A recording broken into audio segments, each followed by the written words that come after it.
show the overwhelming majority of Americans favor a nonprofit alternative, like Medicare, that would give the private health insurance industry some competition. But if so many Americans, and the president himself, want that public option, how come we're not getting one? Because the medicine has been poisoned from day one, in part because of that same revolving door that Congresswoman Capter and Simon Johnson were just talking about. Movers and shakers rotate between government and the lucrative private sector at a speed so dizzying they forget who they're working for. Our plan does not include a public option. Take a close look at that woman sitting behind Montana Senator Max Baucus. He's the Democrat who's the chairman of the Finance Committee. Liz Fowler is her name. And now get this. She used to work for WellPoint, the largest health insurer in the country. She was vice president of public policy. And now she's working for the very committee with the most power to give her old company and the entire industry exactly what they want: higher profits and no competition from alternative nonprofit coverage that could lower cost and premiums. I'm not making this up. Here's another little eye-opener. The woman who was Baucus's top health advisor before he hired Liz Fowler, her name is Michelle Easton. Why did she leave the committee? To go to work, where else? At a firm representing the same company Liz Fowler worked for, WellPoint, as a lobbyist. It's the old Washington shell game. Lobbyist out, lobbyist in. And it's why they always win.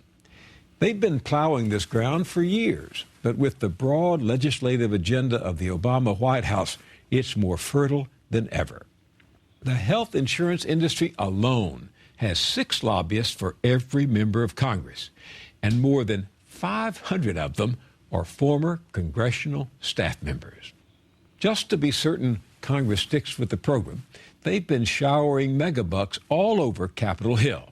From the beginning, they wanted to make sure that the bill that comes out of the Finance Committee next week puts for-profit health insurance companies first by forcing the uninsured to buy medical policies from them. Money not only talks, it writes the prescriptions. In just the last few months, the healthcare industry has spent $380 million on lobbying, advertising, and campaign contributions. And $1.5 million of it went to, don't hold your breath, Finance Committee Chairman Baucus, who said he saw a lot to like in 2 proposed public options, but voted no. My job is to put together a bill that gets 60 votes. Now, I can count, and no one has been able to show me how we can count up to 60 votes with a public option in the bill. Of course not. They can't get 60 votes.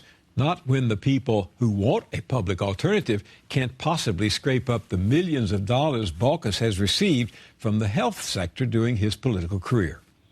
Over the last 2 decades, the current members of the Senate Finance Committee, you're looking at them, have collected nearly $50 million from the health sector, a long-term investment that's now paying off like a busted slot machine.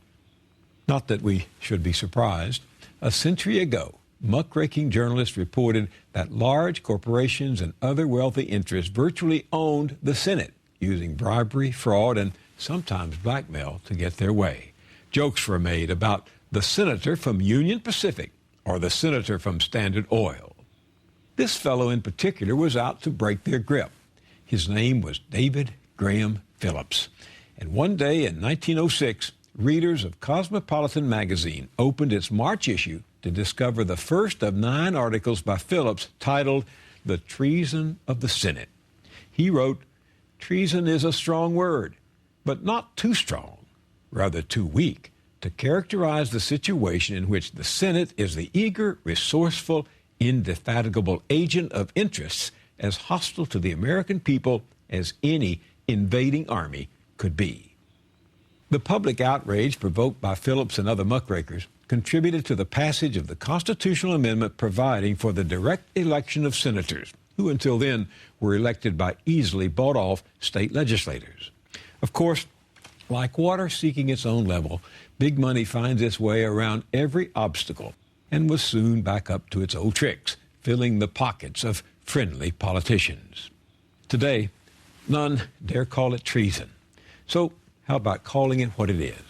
A friendly takeover of government, a leveraged buyout of democracy. Outrageous? You bet. But don't just get mad. Get busy.